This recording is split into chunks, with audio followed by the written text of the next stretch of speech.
अस्सलामुअलैकुम नाज़रीन कराम, नई वीडियो में आपको खुश आमदीद कहते हैं।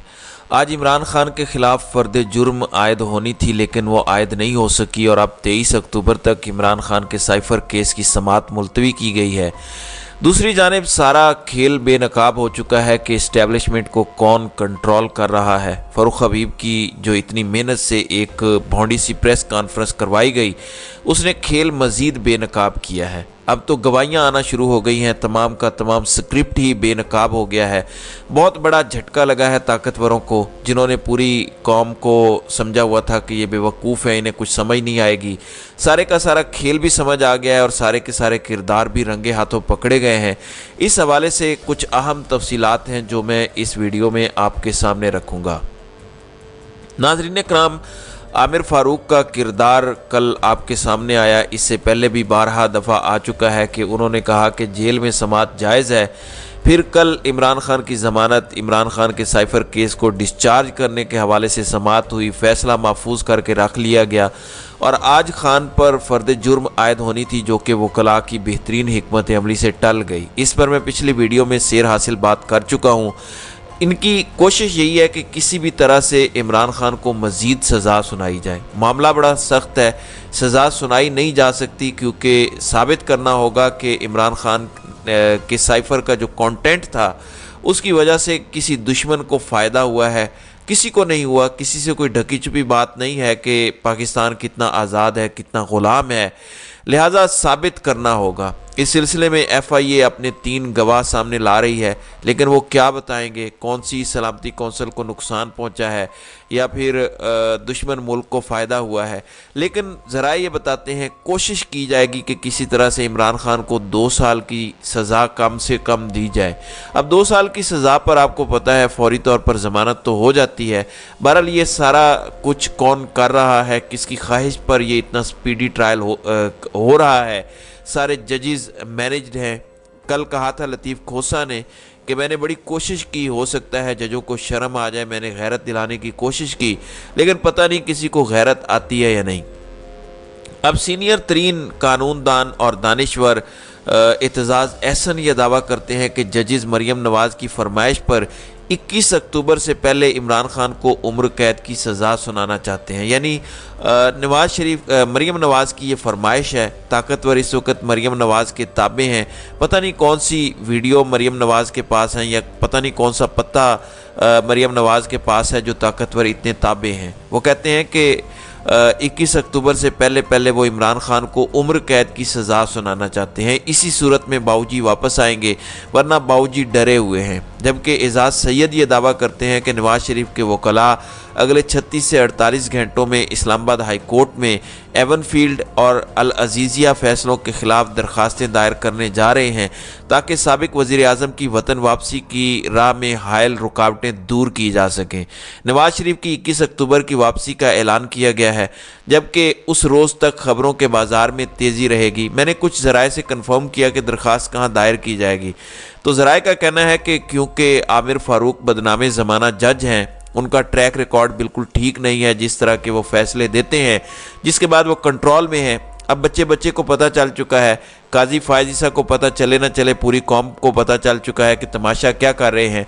तो उसी बदनामे ज़माना जज के सामने ये मामला भी रखा जाएगा और बड़ी आसानी के साथ फिर ज़मानत जो है वो मिल जाएगी।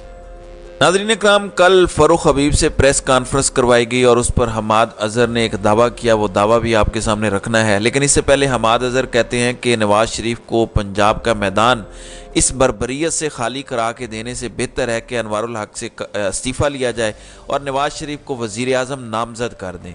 इलेक्शन आपके काबू में नहीं आना। बेहतर है कि अगर इस हद तक चले गए हो कि किसी को उठा लेना, किसी के साथ कुछ कर देना, तो बेहतर यह है कि काकड़ को उतारो, इस्तीफ़ा लो और नवाज़ शरीफ को वज़ीर आज़म बना दो। इस हद तक ना जाओ, इस हद तक ना गिरो। इसके अलावा PTI के सेक्रेटरी जनरल उमर अयूब ने भी इस प्रेस कॉन्फ्रेंस को रिजेक्ट कर दिया है जो की गई PTI को बदनाम करने के लिए। उमर अयूब ने कहा कि फ़ारूक हबीब की प्रेस कॉन्फ्रेंस एक और इन्फोर्स्ड इनकाउंटर है। फ़ारूक हबीब को गवादर से अगवा किया गया और तकरीबन 3 हफ्ते के लिए इन्फोर्स्ड डिसअपियर्ड पर्सन बनाया गया। जब वो کاغذ کی شیٹ سے پڑھ رہا تھا تو اس کا بھائی اس وقت بھی یرغمال تھا اور اب بھی ہے۔ فاروق حبیب کی باڈی لینگویج اور الفاظ میں ہم آہنگی نہیں تھی۔ جمہوریت کو ایک ایک اینٹ کر کے گرایا جا رہا ہے، پاکستان کو نقصان پہنچایا جا رہا ہے۔ عمران خان کے بدترین مخالف اور بدترین ناقد حفیظ اللہ نیازی وہ کہتے ہیں کہ تحریک انصاف کے رہنما فاروق حبیب کی پریس کانفرنس اسٹیبلشمنٹ کا ملکی آئین اور قانون سے بھونڈا مذاق ہے اور آئینی اداروں کے منہ پر زناٹے دار تھپڑ ہے۔ وائے ناکامی، حاصل حصول بھی کچھ نہیں ہونا، ایسے ہتھ کنڈوں نے عمران خان کے حق میں جانا ہے۔ تو حفیظ اللہ نیازی اس کو اب اسٹیبلشمنٹ کی ناکامی قرار دے رہے ہیں اور اس پر نوحہ گناہ ہیں۔ پھر حماد اظہر ایک اور دعویٰ کرتے ہیں کہ کیوں یہ سب کچھ ہو رہا ہے۔ وہ کہتے ہیں کہ جو لوگ جبری گمشدگی میں رہے ان میں سے ایک نے مجھے تاوان ادا کرنے کے بعد پیغام بھجوایا اور کہا کہ ایک ایک لفظ اوپر سے آیا تھا۔ اوپر سے مراد اسٹیبلشمنٹ ہے۔ تو انہوں نے کہا کہ اوپر سے آیا تھا، باقاعدہ رٹا لگوایا گیا تھا، کسی ایک لفظ کو بھی حذف کرنے کی اجازت نہ تھی، یعنی ایک لفظ بھی خود سے نہیں ڈال سکتے یا مٹا نہیں سکتے۔ پھر جو تشدد انہوں نے بیان کیا اس کے بعد بی جے پی میں شمولیت میں بھی مجبوری سمجھا جائے، تو انہوں نے کہا کہ جتنا تشدد وہاں پہ ہوتا ہے اس کے بعد تو بی جے پی میں بھی کہا جائے تو بندہ شمولیت اختیار کر لے، تو یہ سب کچھ وہ کرتے ہیں۔ جبکہ صابر شاکر بھی ایک دعویٰ کرتے ہیں، وہ کہتے ہیں کہ مریم نواز اور نواز شریف نے کچھ حلقے خالی کروانے کے لیے کہے ہیں۔ خواجہ آصف کے لیے عثمان ڈار کو مارا گیا، شاہد خاقان عباسی کے لیے صداقت عباسی کی پریس کانفرنس کروائی گئی، عابد شیر علی کے لیے فاروق حبیب کو اور حنیف عباسی کے لیے شیخ رشید کو، جبکہ ابھی لاہور سے بھی کچھ حلقے مزید خالی کروانے ہیں۔ یعنی یہ لوگ نون لیگ کے اندر مینج کیے جائیں گے تاکہ کسی طرح سے ان کا ووٹ بینک مینج کر کے الیکشن جیتا جا سکے، تو یہ حلقے خالی کروانے کا کہا جا رہا ہے۔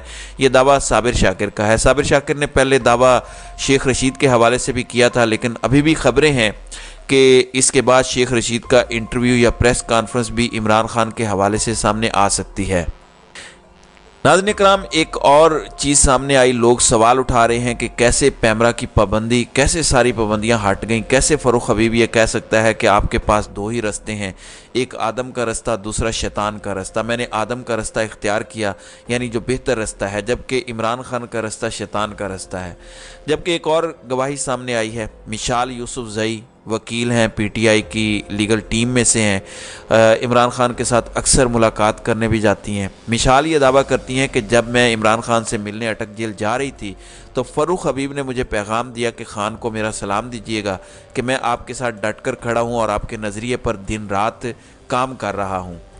میں نے خان صاحب کو بتایا تو وہ مسکرائے اور کہا کہ پرامن رہنا ہے، ہم تشدد کے خلاف ہیں اور صرف الیکشن پر فوکس رکھیں۔ تو اس سے بڑی اور گواہی کیا ہو سکتی ہے کہ ابھی 2 دن پہلے فاروق حبیب کی بیوی نے خط لکھا قاضی فائز عیسیٰ کو کہ حضور جاگیے، آنکھ کھولیے، آپ کی سلطنت کے اندر میرا ہسبینڈ 2-3 ہفتوں سے لاپتہ ہے، وہ گوادر سے گرفتار ہوا تھا اور اس وقت اس پر تشدد کیا جا رہا ہے اس کی ہمدردیاں چینج کرنے کے لیے۔ وہ بہت سارے لوگ فاروق حبیب سے شکوہ کر رہے ہیں، ان کے پرانے ٹویٹس بھی شیئر کر رہے ہیں، یعنی پرانے بیان بھی شیئر کر رہے ہیں لوگ۔ ڈاکٹر یاسمین راشد اور میاں محمود الرشید کی مثالیں بھی دے رہے ہیں کہ کیسے بزرگ ہیں، کینسر کے مریض ہیں، میاں محمود الرشید بھی سخت بیمار رہتے ہیں، اس کے باوجود وہ ڈٹے ہوئے ہیں۔ لیکن جو حماد اظہر نے بات کی ہے وہ ٹھیک ہے کہ تشدد ہی اتنا کرتے ہیں، ٹارچر ہی اتنا کرتے ہیں، آپ کی فیملی کو یرغمال بنا لیتے ہیں اور آپ کو وہ دھمکیاں دیتے ہیں کہ اس وقت آپ یہ بہتر سمجھتے ہیں کہ ایک دفعہ ہم یہاں سے نکل جائیں، فیملی کو بچا لیں۔ لوگ مجبوریاں سمجھ جائیں گے، لوگ اتنے بے وقوف نہیں ہیں، لہٰذا بعد میں دیکھا جائے گا۔ تو یہی اس وقت ہو رہا ہے۔ اس وقت مزید پریس کانفرنسز آنے کا امکان ہے، شیخ رشید کی پریس کانفرنس بھی آگے کچھ دنوں میں آ سکتی ہے، تو دیکھتے ہیں کہ آگے مزید سیاست کی اس دنیا میں کیا ہوتا ہے۔ تو ناظرین اکرام، آپ کی اس ویڈیو کے حوالے سے کیا رائے ہے؟ آپ اپنی رائے کا اظہار کامنٹ سیکشن میں ضرور کیجیے گا۔